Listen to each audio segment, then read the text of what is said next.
여러분 안녕하십니까? 1월 24일 정오뉴스입니다. 첫 소식입니다.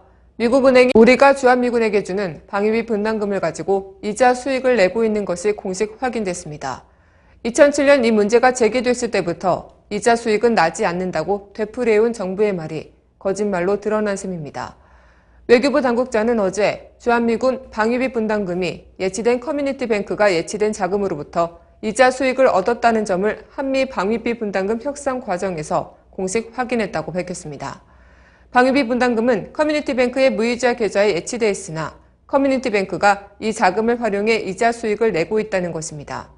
문제는 2007년 시민단체의 문제 제기로 이 사안이 처음 불거졌을 때부터 정부는 줄곧 국회에 이자 수익이 발생하지 않는다고 설명해왔다는 점인데요.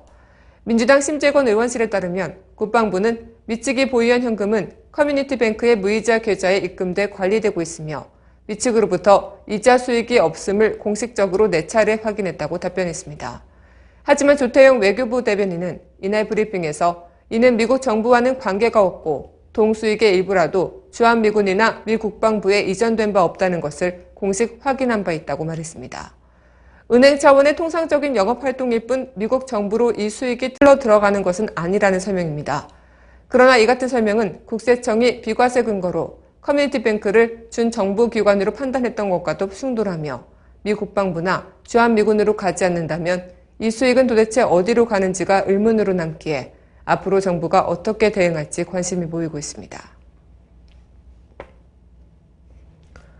다음 소식입니다. 북한은 국방위원회 명의로 공개 서한을 발표하고 지난 16일 보낸 중대 제안이 위장 평화 공세가 아니라며 남측 당국의 호응을 거듭 촉구했습니다. 국방위는 오늘 김정은 노동당 제1비서의 특명에 따라 남조선 당국과 여러 정당, 사회단체, 각계층 인민들에게 보내는 공개 서한을 내고 이같이 밝혔는데 우리의 중대 제안은 선전 심리전도 아니며 국제사회의 비뚤어진 여론이나 바로잡기 위해 내놓은 명분 쌓기는 더욱 아니라고 말했습니다. 이는 우리 정부가 국방위 중대 제안을 명분 쌓기용 위장 평화 공세로 보고 거부 의사를 밝히자 중대 제안을 받아들일 것을 거듭 촉구한 것으로 보이는데요. 국방위는 조선반도의 비핵화는 온 결의가 힘을 합쳐 실현해야 할 민족 공동의 목표라며 남조선 당국은 우리의 비핵화 의지에 대해 추후의 의심도 가지지 말아야 한다고 말했습니다.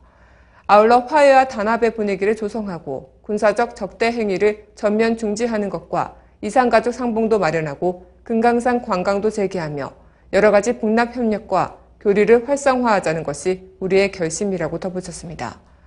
앞서 북한 국방위는 지난 16일 남조선 당국에 보내는 중대 제안을 내고 30일부터 상호 비방 중상 중지, 상호 군사적 적대 행위 전면 중지, 핵 재난을 막기 위한 현실적 조치 등을 제안한 바 있습니다.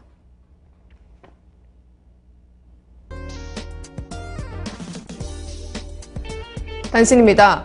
금융당국이 결제 승인 대행업체인 벤사와 개인정보를 파는 브로커들에 대한 단속에 들어가는 등 개인정보 불법 유통에 대한 원천 차단에 나섭니다. 오늘 금융당국에 따르면 정부는 이날 오전 신재윤 금융위원장 주재로 관계부처 차관회의를 열어 불법 개인정보의 유통을 차단하기 위한 방안을 모색합니다. 금융당국은 카드사보다 개인정보 관리가 부실한 벤사에 대한 실태 점거에 나서고 불법 개인정보 신고센터도 운영할 방침입니다. 미국 버지니아주 공립학교 교과서에 동해와 일본해 병기를 의무화하는 법안이 어제 낮 12시 주 상원을 통과했습니다. 미국 지방자치단체로는 처음으로 공립학교로 하여금 학생들에게 동해를 가르치도록 한 법안이 상원을 통과된 것이어서 역사적 상징성이 큰 것으로 평가됩니다. 그러나 버지니아주 하원은 민주당이 장악한 상원과 달리 공화당이 우위를 점하고 있는 데다 주미 일본 대사관이 총력 로비전을 펼칠 것으로 예상되고 있어 법안 통과를 장담하기 어렵다는 관측도 나오고 있습니다. 충남 당진 삽교후에서 폐사한 가창오리 19마리도 조류 인플루엔자 AI에 감염됐을 가능성이 큰 것으로 나타났습니다. 농림축산식품부는 오늘 정부 세종청사에서 브리핑을 하고 도감 결과 삽교후에서 폐사한 가창오리도 AI에 감염된 것으로 보인다고 밝혔습니다. 이처럼 철사에 의한 AI 확산 우려가 일고 있는 가운데 농림저수지의 가창오리 때 12만 마리가 충남 서천, 금강하구로 이동한 것으로 나타났습니다. 방송통신심의위원회가 CBS 김현정의 뉴스쇼에 대해 법정 제재인 주의를 의결했습니다. 방통심의위는 어제 전체 회의를 열고 지난해 11월 22일 시국미사 과정에서 박근혜 대통령 퇴진을 주장하고 북한의 연평도 포격을 옹호하는 듯한 발언을 했다는 이유로 논란에 빚은 박창신 천주교 전주교구 원로 신부를 인터뷰한 CBS 김현정의 뉴스쇼에 대해 법정 제재를 의결했습니다. 오늘 뉴스를 마치겠습니다. 고맙습니다.